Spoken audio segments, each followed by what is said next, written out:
সবাইকে স্বাগত জানাচ্ছি বিডি দর্পণে। আপনাদের সাথে আছি আমি সুস্মিতা দাস। ইরানের উপর ইসরায়েল ও যুক্তরাষ্ট্রের আগ্রাসনের পর দেশটি টুকরো টুকরো করার ষড়যন্ত্র করছে ওয়াশিংটন। এজন্য কুর্দিদের লেলিয়ে দেওয়ার পরিকল্পনা করা হয়েছে। তবে সেই পরিকল্পনা সফল হবে কিনা তা নিয়ে দেখা দিয়েছে অনিশ্চয়তা। ইতিমধ্যে ইরান যে কোনো ধরনের সন্ত্রাসী ও অন্তঃঘাতমূলক তৎপরতা বন্ধে কঠোর পদক্ষেপ নিয়েছে। যুদ্ধের মধ্যে সীমান্ত সুরক্ষিত রাখতে বিপ্লবী গার্ড বাহিনী সক্রিয় রয়েছে। অপরদিকে ইরানের ভূখণ্ডে একটি কুর্দি রাষ্ট্র গঠনের বিরুদ্ধে রয়েছে তুরস্ক। ফলে কুর্দিদের নিয়ে মার্কিন ইসরায়েলি খেলা জটিল এক পরিস্থিতির সৃষ্টি করতে পারে। কুর্দিদের ব্যবহার করে ইরানে একটি গণবিদ্রোহ উস্কে দেওয়ার চেষ্টা করছে যুক্তরাষ্ট্রের গোয়েন্দা সংস্থা সিআইএ। এজন্য তারা কুর্দি সশস্ত্র বাহিনীকে অস্ত্র দেওয়ার পরিকল্পনা নিয়ে কাজ করছে। মার্কিন প্রেসিডেন্ট ডোনাল্ড ট্রাম্প প্রশাসন ইরানের বিরোধী গোষ্ঠী এবং ইরাকের কুর্দি নেতাদের সঙ্গে সামরিক সহায়তা দেওয়ার বিষয় নিয়ে সক্রিয় আলোচনা চালাচ্ছে।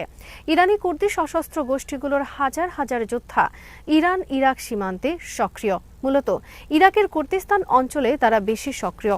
এবার যুদ্ধ শুরু হওয়ার পর এসব গোষ্ঠীর কয়েকটি প্রকাশ্যে বিবৃতি দিয়ে আসন্ন সামরিক পদক্ষেপের ইঙ্গিত দিয়েছে এবং ইরানি সেনাদের পালিয়ে যাওয়ার আহ্বান জানিয়েছে। ইরানের ইসলামিক রেভলিউশনারি গার্ড কর্পস ইতিমধ্যে কুর্দি গোষ্ঠীগুলোর ওপর হামলা চালাচ্ছে। ডজন ডজন ড্রোন দিয়ে কুর্দি বাহিনীকে লক্ষ্য করে হামলা করা হয়েছে।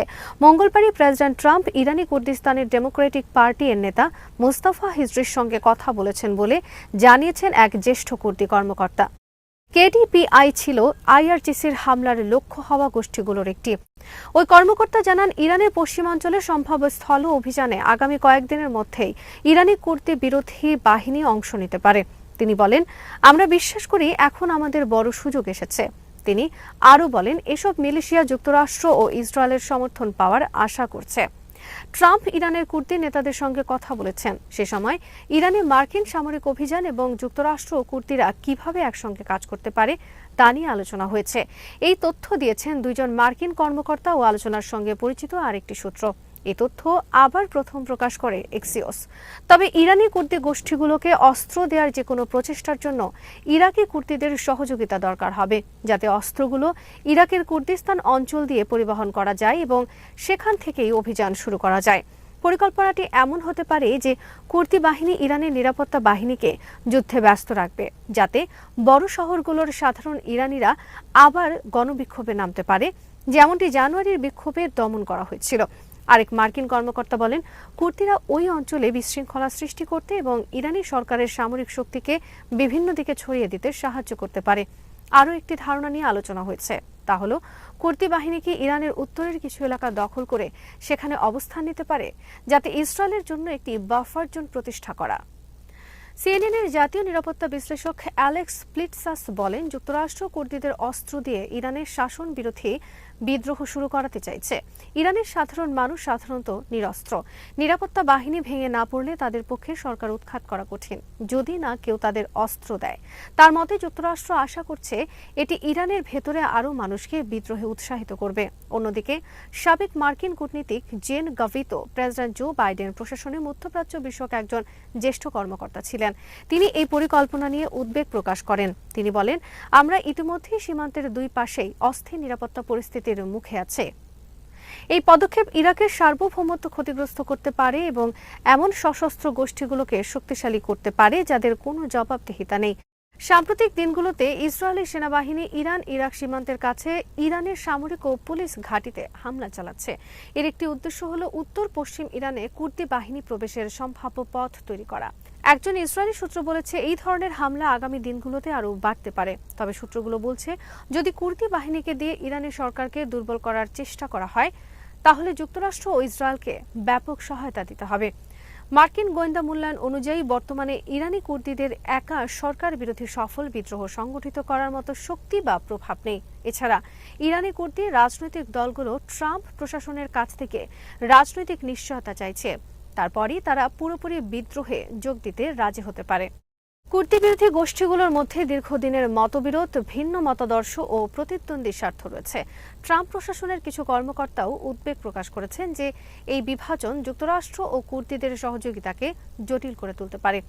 এক কর্মকর্তা বলেন, এটি এত সহজ নয় যে আমেরিকা কোনো প্রক্সি বাহিনীকে বলে দিল আর তারা আমেরিকার হয়ে যুদ্ধ করবে।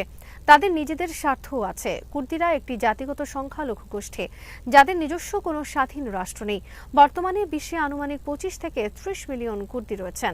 তারা মূলত তুরস্ক, ইরাক, ইরান, সিরিয়া এবং আর্মেনিয়া জুড়ে বিস্তৃত একটি অঞ্চলে বাস করে। বেশিরভাগ কুর্দি সুন্নি মুসলিম, তবে তাদের সংস্কৃতি, সামাজিক রীতি, ধর্মীয় বিশ্বাস ও ভাষাগত উপভাষা অনেক বৈচিত্র্যময়। অনেক ট্রাম্প প্রশাসনের কর্মকর্তা ব্যক্তিগতভাবে সতর্ক করেছেন যে কুর্দিরা অতীতে যুক্তরাষ্ট্রের সঙ্গে কাজ করার সময় বারবার নিজেদের পরিত্যক্ত মনে করেছে। প্লিটসাস বলেন, যদি বিদ্রোহ ব্যর্থ হয় এবং যুক্তরাষ্ট্র সরে যায় তাহলে আবার কুর্দিদের পরিত্যাগ করার অভিযোগ উঠবে। ট্রাম্পের সাবেক প্রতিরক্ষামন্ত্রী জিম ম্যাটিস প্রথম মেয়াদে ট্রাম্প সিরিয়া থেকে মার্কিন সেনা প্রত্যাহারের সিদ্ধান্ত নেওয়ার পর পদত্যাগ করেছিলেন। তিনি মনে করেছিলেন এতে সিরিয়ায় যুক্তরাষ্ট্রের কুর্দি মিত্রদের পরিত্যাগ করা হচ্ছে। সিআইএ দীর্ঘদিন ধরে ইরাক যুদ্ধের সময় থেকে ইরাকি কুর্দি গোষ্ঠীগুলোর সঙ্গে কাজ করেছে। বর্তমানে ইরাকের কুর্দিস্তান অঞ্চলে ইরান সীমান্তের কাছে সিআইএর একটি ঘাঁটি রয়েছে বলে জানিয়েছে দুইজন সূত্র। এছাড়া ইরবিল শহরে যুক্তরাষ্ট্রের একটি কনসুলেট রয়েছে। সেখানে আইসিস বিরোধী অভিযানের অংশ হিসেবে মার্কিন ও মিত্র বাহিনীর সেনারা অবস্থান করছে। কিছু কুর্দি আশা করেছিল যে যুক্তরাষ্ট্রের সঙ্গে কাজ করার বিনিময়ে ইরাকের আধা স্বায়ত্তশাসিত কুর্দিস্তান অঞ্চল একদিন স্বাধীনতা পাবে, কিন্তু তা কখনো বাস্তবায়িত হয়নি। যুক্তরাষ্ট্র সাম্প্রতিক বছরগুলোতেও ইরাক ও সিরিয়ায় আইএসআইএস এর বিরুদ্ধে অভিযানে কুর্দি বাহিনীর উপর ব্যাপকভাবে নির্ভর করেছে। এর মধ্যে ছিল সিরিয়ার উত্তরাঞ্চলে আইএসআইএস বন্দীদের অস্থায়ী কারাগার পাহারা দেওয়ার দায়িত্ব। তবে এবছর যুক্তরাষ্ট্র সমর্থিত নতুন সিরিয়ান সরকার দ্রুত সামরিক অভিযান চালিয়ে দেশের উত্তরাঞ্চলের নিয়ন্ত্রণ নিতে শুরু করে। এই অভিযানে আইএসআইএস এর বিরুদ্ধে লড়াইয়ের পাশাপাশি কুর্দি নেতৃত্বাধীন সিরিয়ান ডেমোক্রেটিক ফোর্সেসকে সেখান থেকে সরিয়ে দেওয়া হয়। এই পরিস্থিতিতে মার্কিন সেনারা সরে যাওয়ার পর কুর্দি বাহিনীও আইএসআইএস বন্দী শিবির পাহারা দেওয়া বন্ধ করে দেয়। এখন ইরানের ভেতরে কুর্দিদের দিয়ে যুক্তরাষ্ট্রের এই খেলা কতটা সফল হবে তা নিয়ে সংশয় রয়েছে, কারণ এই খেলায় তুরস্ক বা অন্য প্রতিবেশী দেশগুলো নাও অংশ নিতে পারে। আরেক দফা ব্যর্থ হতে পারে ট্রাম্পের পরিকল্পনা। এছাড়া ইরানিরা নিজেদের ভূখণ্ডের অখণ্ডতা ও সার্বভৌমত্ব রক্ষায় আরও ঐক্যবদ্ধ হবে। আজ এখানেই শেষ করছি। সবাই ভালো থাকুন, সুস্থ থাকুন আর দেখতে থাকুন বিডি দর্পণ। চ্যানেলটি ভালো লাগলে সাবস্ক্রাইব করুন। সংযুক্ত থাকুন আমাদের ফেসবুক পেজে।